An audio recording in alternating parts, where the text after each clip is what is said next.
이번 주부터는 이제 매 주일마다 신약성경 사도행전을 함께 살펴보겠습니다. 오늘은 그 첫 시간으로 사도행전 1장 본문을 가지고 예수님과 함께한 40일이라는 제목으로 말씀의 은혜를 나누겠습니다. 사도행전은 공간복음 중 하나인 누가복음을 기록한 누가의 기록입니다. 누가는 예수님의 삶과 사역을 기록한 누가복음과 마찬가지로 사도행전을 예수님을 그 중심에 두고 기록합니다. 오늘 본문 1장 1절에서 내가 먼저 쓴 글은 바로 누가복음을 말하는 것입니다. 그 첫 번째 책인 누가복음은 예수님이 행하시고 또 가르치신 사역에서부터 시작해서 승천하신 날까지에 대한 기록입니다. 그렇게 말씀하고 있죠. 그리고 두 번째 책인 사도행전은 성령의 권능을 받은 사도들과 그들의 사역을 통해서 예수님이 계속해서 행하시고 가르치신 것들에 대한 기록입니다.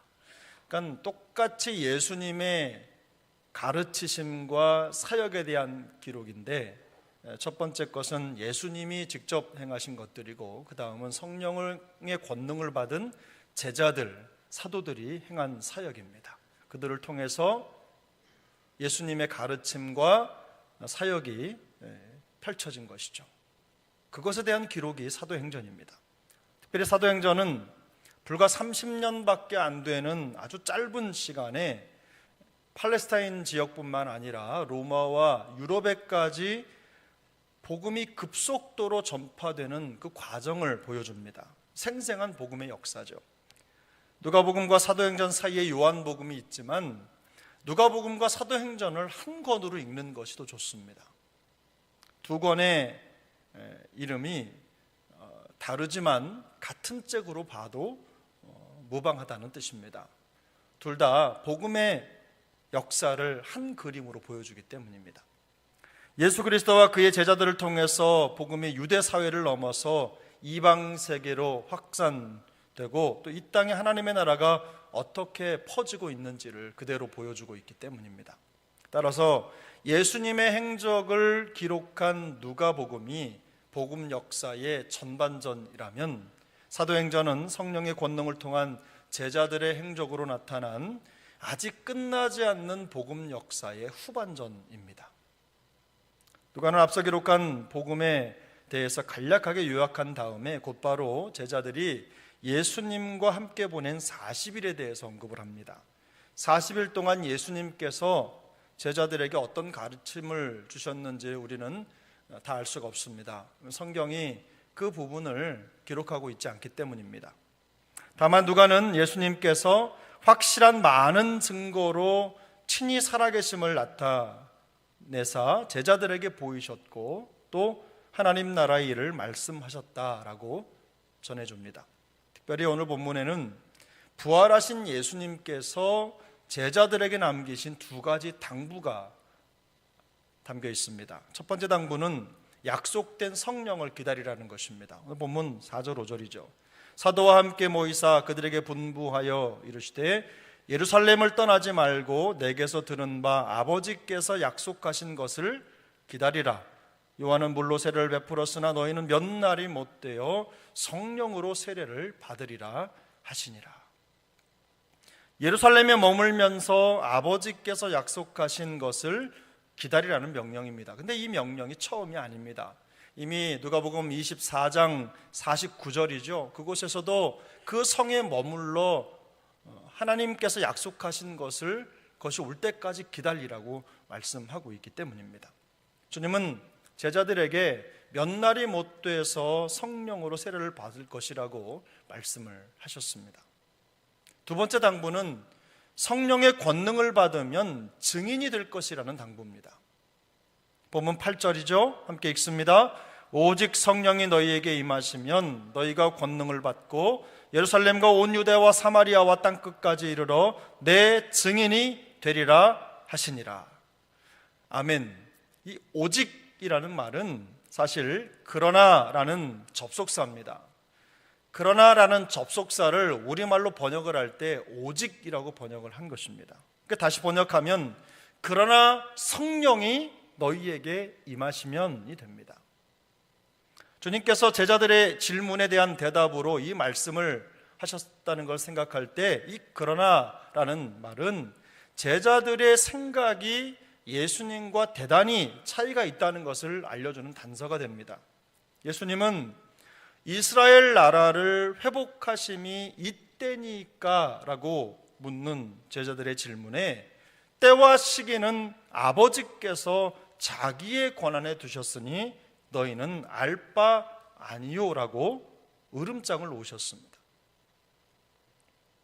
그리고 주님은 성령의 권능을 받는다면 예루살렘과 유대와 사마리아와 땅끝까지 이르러 증인이 되리라고 말씀을 하십니다. 이 말씀을 하신 후에 주님은 제자들이 보는 앞에서 하늘로 승천하셨습니다. 요즘식으로 말하자면 어떤 일이 일어날지 잔뜩 기대하고 물어본 제자들에게 허튼 생각하지 말고 정신 똑바로 차리라고 말씀하신 것입니다. 그리고는 훌쩍 떠나버리신 거예요. 저자인 누가가 밝히고 있는 대로 누가복음과 사도행전은 마치 한 권의 책처럼 복음이신 예수 그리스도의 말씀과 행적이 그 중심을 이루고 있습니다. 특별히 부활하신 예수님께서 승천하시기 전 마지막 40일 동안 제자들과 함께 하신 일이야말로 상상 그 이상의 시간이었을 것입니다. 이 시간은 조만간 임할 성령의 능력과 함께 제자들을 복음의 증인으로 다시 태어나게 하시는 갱생과 각성의 시간이었을 것입니다. 지나왔던 모든 삶의 모습, 잘못된 것들, 제자로서 부족했던 모든 것들을 털어내버리고 다시 회복되는 시간이었겠죠. 또한 부활하신 주님께서 제자들과 40일을 보내신 또 다른 이유는 그들을 예수님의 확실한 부활 증인으로 세우시기 위해서입니다. 오늘 본문 8절에서 주님은 제자들에게 증인이 되리라고 말씀을 하십니다. 증인은 목격자지요. 어떤 사건을 두 눈으로 본 목격자입니다. 근데 이 되리라라고 하는 말의 더 정확한 번역은 될 것이니라 이 말입니다. 될 것이다. 그러므로 증인이 되리라라는 것은 목격자가 될 것이다 라는 아직 이루어지지 않은 것에 대한 약속의 의미를 가지고 있습니다. 그것은 제자들이 예수님의 부활의 증인으로서 요건을 온전히 갖추기 위해서 준비되어야 될 것이 있다는 것을 암시하고 있는 것입니다. 그러면 예수님의 확실한 증인이 되기 위해서 제자들은 무엇을 준비해야 한다는 말씀입니까? 첫 번째로 부활하신 예수님에 대한 확신과 믿음을 갖는 것입니다. 증인이 되기 위해서는 확신과 믿음이 필요하다는 말씀이시죠. 본문 3절인데요. 우리 3절을 함께 읽겠습니다. 그가 고난받으신 후에 또한 그들에게 확실한 많은 증거로 친히 살아계심을 나타내사 40일 동안 그들에게 보이시며 하나님 나라의 일을 말씀하시니라. 아멘.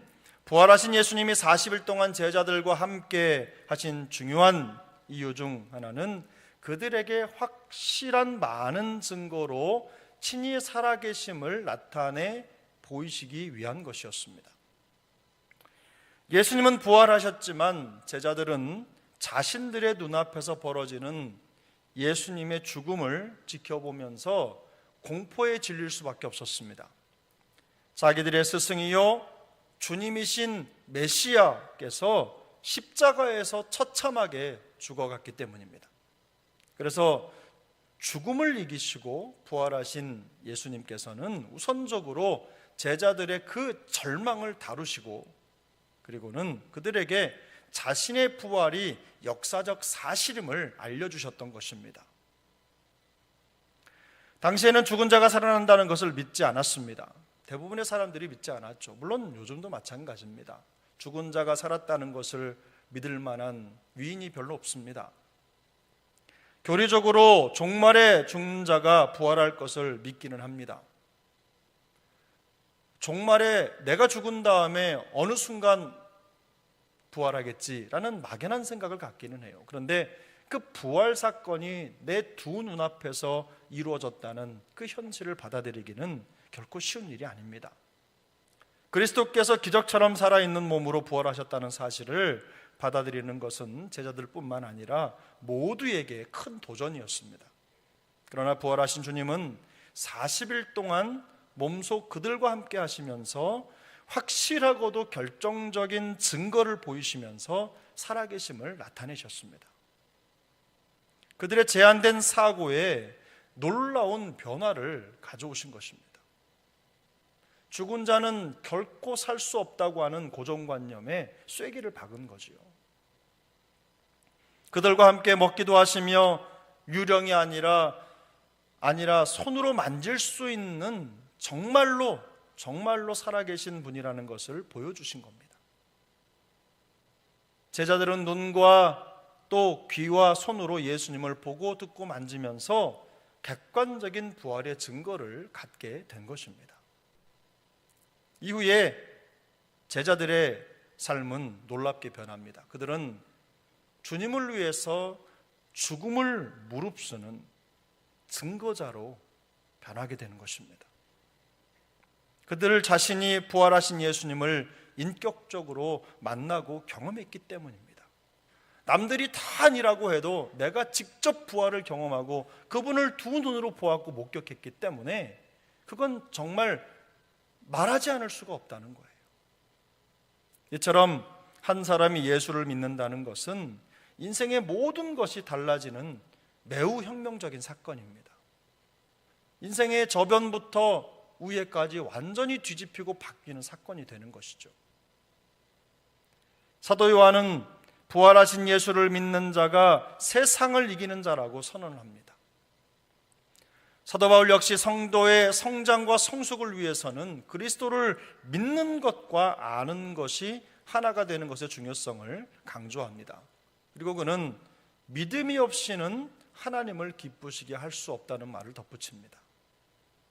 부활하신 예수님에 대한 믿음은 교회와 성도가 행하는 모든 사역의 시작입니다.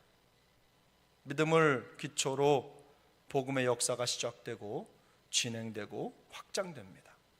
저는 우리 세종안교회 식구들이 이런 믿음을 갖게 되기를 축복합니다. 2025년 새해에는 우리의 믿음이 더욱더 견고해지기를 바랍니다. 부활하신 예수 그리스도를 인격적으로 더 깊이 만날 수 있게 되기를 축복합니다. 우리의 눈과 귀와 손으로 확인되는 객관적인 믿음의 증거들을 더 많이 경험하는 한 해가 될 수 있기를 예수님의 이름으로 축복합니다. 예수님의 확실한 증인이 되기 위해서 준비되어야 될 두 번째는요, 생각의 초점을 주님의 의도에 맞추는 것입니다. 본문 6절입니다. 함께 읽습니다. 그들이 모였을 때에 예수께 여쭈어 이르되 주께서 이스라엘 나라를 회복하심이 이때니까 하니. 이것은 제자들이 하나님의 나라 일을 말씀하시는 예수님께 드린 질문입니다. 예수님의 말씀을 들으면서 제자들은 이 질문을 생각해낸 것입니다. 그런데 성경 주석가 존 칼빈은 이 제자들의 표현 자체를 보고 그들은 완전히 틀린 질문을 주님께 드렸다, 이렇게 주석을 했습니다. 이스라엘 나라라는 표현은 민족적인 나라를 기대하는 것이고, 회복하다라는 것은 정치적인 영토를 회복하는 것을 의미했기 때문입니다.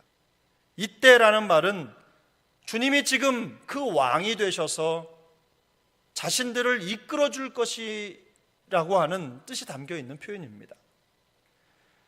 그러나 주님이 말씀하시는 하나님의 나라는 민족적이거나 정치적인 나라가 아닙니다. 지금 당장 주님이 이룰 그 나라도 아닙니다. 그들의 모든 생각이 예수님의 의도와 완전히 달랐던 것입니다. 예수님은 제자들의 잘못된 인식에 일침을 주셨습니다. 7절에서 보면 너희가 알 바 아니요. 이 말씀에서 우리는 제자들이 예수님의 말씀을 대단히 오해하고 있었다는 것을 알 수 있습니다. 말씀의 초점을 놓치는 이유가 여럿 있을 수 있습니다만 가장 큰 원인은 제자들이 자신들이 생각하는 하나님의 나라에 대한 기대와 집착으로 마음속에 모든 것이 가득 차 있었기 때문입니다. 여러분이 지금 여기에 함께 앉아 있지만 함께 말씀을 들으면서도 말씀에 초점을 놓치는 이유는 뭐냐면 다른 생각이 마음속에 가득하기 때문이에요. 요즘에야 살만하니까 누룽지 생각하는 분들은 안 계시겠지만 뭔가 다른 것, 내 인생에 풀려야 할 다른 것들, 여러 가지 더 중요하다고 생각하는 것들, 하나님을 예배하는 것보다 더 마음을 사로잡고 있는 것들 때문에 말씀에 초점을 잡지 못하는 것입니다. 제자들을 포함한 그 당시 모든 유대인들은 오랜 로마의 압제에서 시달리고 있었습니다. 자기의 상황인 거죠. 자기의 상황에 붙들려 있었기 때문에 예수님의 말씀을 들으면서 자꾸만 그 상황에 연결이 되는 겁니다. 그래서 그들은 언제든지 새로운 메시아가 나타나서 새로운 왕국을 건설하고 그들을 속박에서 건져내기를 대망하고 있었습니다. 그러나 이 땅에 하나님의 나라를 세우실 예수님의 계획은 인간이 생각하는 식이나 방식대로가 아니었습니다. 예수님은 십자가라고 하는 기상천외한 방법으로 이 땅에 하나님의 나라를 세우시기로 작정하셨습니다. 성도가 신앙생활을 하다가 실족하여 넘어지고 좌절하는 그 중심에는 나의 생각과 하나님의 생각의 차이가 있습니다. 하나님의 생각과 나의 생각에 간격이 있어요. 하나님의 뜻이 이루어지는 때와 내 뜻이 이루어지기를 바라는 시간차가 있습니다. 하나님의 뜻이 이루어지지 않아서 실족하는 것이 아닙니다. 내 생각대로 되지 않아서 실족하고 넘어지는 것입니다. 하나님은 내 편이 아니라고 생각하며 좌절합니다. 그러나 그렇지 않습니다. 시편 118편 6절은 이렇게 말씀합니다. 여호와는 내 편이시라 내가 두려워하지 아니하리니 사람이 내게 어찌할까. 시인은 참으로 위협적이고 고독한 상황에 빠져 있습니다. 겹겹이 둘러싼 대적들로 인해서 몸과 마음에 쉴 곳을 조금도 찾을 수 없는 상황이었습니다. 그런 와중에도 시인은 다음과 같이 고백합니다. 118편 10절부터 13절인데요 우리 함께 읽겠습니다. 문나라가 나를 애워쌌으니 내가 여호와의 이름으로 그들을 끊으리로다. 그들이 나를 애워싸고 애워쌌으니 내가 여호와의 이름으로 그들을 끊으리로다. 그들이 벌들처럼 나를 애워쌌으나 가시던 불에 불같이 타 없어졌나니 내가 여호와의 이름으로 그들을 끊으리로다. 너는 나를 밀쳐 넘어뜨리려 하였으나 여호와께서는 나를 도우셨도다. 아멘. 여호와의 이름으로 그들을 끊으리로다 라는 것은요 그가 하나님에 대한 생각에 완전히 사로잡혀 있다는 것을 뜻합니다. 그는 아직 이해할 수 없지만 그를 애워싼 대적들이 가시던 불처럼 갑자기 끊어질 것을 확신합니다. 자신이 왜 그런 상황에 놓여 있는지 완전한 이해가 되지 않았지만 그럼에도 불구하고 이 모든 것들을 하나님이 끊어주실 것을 확신하고 있는 것입니다. 왜냐하면 하나님이 그를 도우실 것이기 때문입니다. 하나님의 생각과 방법에 초점을 맞추고 있는 것입니다. 총각을 다투는 위기 상황 속에서도 하나님께 마음을 두고 있기 때문에 하나님의 방법에 마음의 생각을 고정하고 있기 때문에 그는 마음의 평정심을 잃지 않습니다. 그리고 끝까지 인내할 수 있었던 것입니다. 주님께서는 이렇게 말씀하십니다. 오늘 있다가 내일 아궁이에 던져지는 들풀도 하나님이 이렇게 입히시거든 하물며 너희일까 보냐. 믿음이 작은 자들아 너희가 악한 자라도 좋은 것으로 자식에게 줄 줄 알거든 하물며 하늘에 계신 너희 아버지께서 구하는 자에게 좋은 것으로 주시지 않겠느냐. 그러므로 성도가 일희일비의 함정에 빠지지 않기 위해서는요 우리를 향한 하나님의 크신 계획과 섭리를 보는 영안이 열려야 합니다. 하나님의 생각은 우리의 생각과 다르고 그의 길은 우리의 길과 다르다는 것을 깨달아야 하는 것입니다. 하나님이 약속을 성취하는 방법은 항상 우리의 예상과 언제든 다를 수 있다는 걸 염두에 두셔야 합니다. 상상을 초월하는 방법으로 이 일을 이루실 거예요. 이런 하나님을 기억하시고 하나님의 생각에 초점을 맞추는 것입니다. 우리 모두에게 이런 영적 안목이 열리기를 축복합니다. 올 한 해는 일희일비하지 않고 주님이 이루실 일들에 대해서 마음의 눈을 뜨시고 믿음의 눈으로 주님을 바라보면서 흔들림 없는 믿음의 여정을 끝까지 우리 승리로 나아가는 우리 모두가 될 수 있기를 축복합니다. 확실한 복음의 증인이 갖춰야 할 세 번째 조건이 있습니다. 그것은 성령의 능력을 받는 것입니다. 오늘 본문 8절이죠. 함께 읽습니다. 오직 성령이 너희에게 임하시면 너희가 권능을 받고 예루살렘과 온 유대와 사마리아와 땅끝까지 이르러 내 증인이 되리라 하시니라. 아멘. 우리는 이 말씀을 읽을 때 대부분은 땅끝까지 이르러 내 증인이 되리라 하는 부분에 마음이 고정이 됩니다. 실제로 설교하는 많은 설교자들이 그 부분을 강조하면서 설교하기 때문일 것입니다. 그러나 이 말씀의 무게는 증인이 아니라 성령에 있습니다. 성령이 너희에게 임하시면이 이 말씀 전체의 무게를 결정합니다. 권능을 받고 증인이 되는 것은 성령이 임한 후에 나타나는 결과일 뿐입니다. 성령이 임하시면은 위로부터 입혀지는 능력을 말합니다. 예루살렘과 유대와 사마리아와 땅끝까지 이어지는 복음의 역사는 오직 위로부터 임하시는 성령의 능력을 입었을 때만 가능한 것이라는 말씀입니다.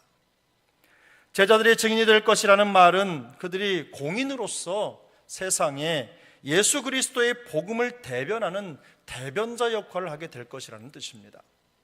그러기 위해서는 반드시 위로부터 임하는 능력을 힘입어야 되는 것입니다. 우리가 가진 실력, 제자들이 가진 실력으로는 결코 세상과 맞서 싸워 이길 수가 없습니다. 더구나 예수님의 삶과 죽음과 부활과 승천의 직접적인 목격자가 돼서 증언하는 책임을 맡은 자들에게는 성령의 능력이 필수입니다. 세상이 도무지 믿지 않는 사실을 믿고 그것을 증언하는 자들에게는 인간의 능력으로는 감당할 수 없는 그런 하나님의 능력이 필요하다는 말씀입니다. 이처럼 성령은 주님의 제자들이 효과적으로 복음 증거자가 될 수 있도록 그들을 만들어 주시는 것입니다. 요한복음 20장 21절 21절은 이렇게 말씀합니다. 예수께서 또 이르시되 너희에게 평강이 있을지어다. 아버지께서 나를 보내신 것 같이 나도 너희를 보내노라. 이 말씀을 하시고 그들을 향하여 숨을 내쉬며 이르시되 성령을 받으라. 성령을 받으라. 부활하신 예수님은요, 제자들에게 평강과 성령을 주셨습니다. 성령이 효과적인 복음 사역의 근원이기 때문입니다. 초대교회가 성장하며 확장된 것은 사도들이 조직을 잘 관리하는 능력을 가지고 있었기 때문이 아닙니다. 그들이 탁월한 리더였고 혹은 어떤 특별한 능력을 가지고 있기 때문에 초대교회가 발전하고 성장한 게 아닙니다. 하나님과 예수 그리스도의 영이신 성령께서 그들의 삶과 사역을 통해 역사하셨기 때문입니다. 성령이 그들의 능력이 되셨기 때문입니다. 사도행전 2장 38절은 또 이렇게 말씀합니다. 베드로가 이르되 너희가 회개하여 각각 예수 그리스도의 이름으로 세례를 받고 죄 사함을 받으라. 그리하면 성령의 선물을 받으리니. 이것은 베드로 사도가 설교를 한 후에 많은 사람들이 그러면 이제 어떻게 하면 좋겠습니까? 라고 물을 때 그때 대답한 대답입니다. 베드로는 회개하고 예수의 이름으로 죄 사함을 받으라. 그리하면 성령을 선물로 받을 것이라고 말합니다. 성령을 선물로 받았다는 것은요, 그리스도인의 삶이 시작되었다는 말입니다. 다시 말해서 성령을 받으라 라는 말은 성도의 삶을 시작하라는 뜻입니다.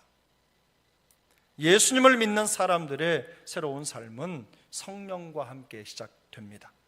예수님을 따르는 개인, 교회, 사역, 섬김, 예배, 전도 어떤 것이든 그 모든 것들은 성령의 능력을 힘입을 때 온전히 감당하게 되는 것입니다. 이제 말씀을 정리하겠습니다. 누가복음과 사도행전을 기록한 저자 누가는 예수님의 삶과 사역을 간략하게 요약합니다. 그리고 복음의 핵심인 예수 그리스도를 그 중심에 둡니다.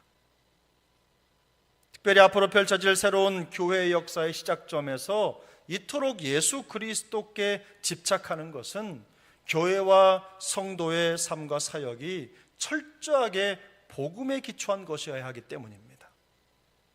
교회는 부활하신 예수 그리스도에 대한 믿음을 고백하는 믿음의 공동체입니다. 뿐만 아니라 동시에 말씀의 토대 위에 세워진 말씀 공동체입니다.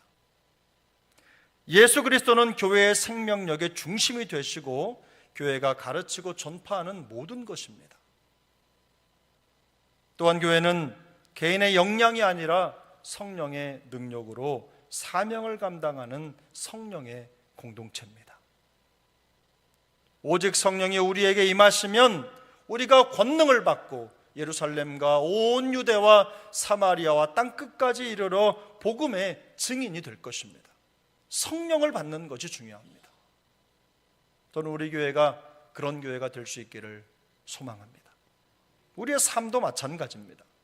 믿음을 가지고 말씀에 초점을 맞추며 오직 성령의 능력을 힘입을 때 개인적인 부흥도 성장도 확장도 가능해지는 것입니다. 오직 성령을 통해서 심령이 새롭게 되고 의와 진리의 거룩함으로 지으심을 받는 새 사람을 입게 되는 것입니다. 새롭게 다가온 한 해를 우리 모두가 새 믿음과 또 말씀의 은혜와 성령의 능력으로 시작할 수 있게 되기를 축복합니다. 부활하신 예수님을 인격적으로 더 깊이 만날 수 있기를 바랍니다. 생명의 말씀에 생각의 초점이 맞춰질 수 있기를 바랍니다. 이게 참 쉽지 않은데요, 말씀을 읽고 그것을 매일 우리가 성경을 읽고 강독을 해도 그 말씀에 내 생각을 맞춘다는 게 여간 어려운 게 아닙니다. 그러나 여러분, 그것도 연습입니다. 내 생각과 사고에 완전히 사로잡힌 인생은요, 절대로 하나님의 역사를 경험하지 못합니다. 생각이 열리기를 바랍니다. 말씀에 초점이 맞춰지기를 축복합니다. 우리 안에 역사하시는 성령의 역사를 따라서 행하면서 하나님의 선한 뜻을 이루어 가시는 올 한 해 2025년이 되는 2025년을 보내는 우리 세종항 식구들 모두가 될 수 있기를 예수님의 이름으로 축복합니다. 기도하겠습니다.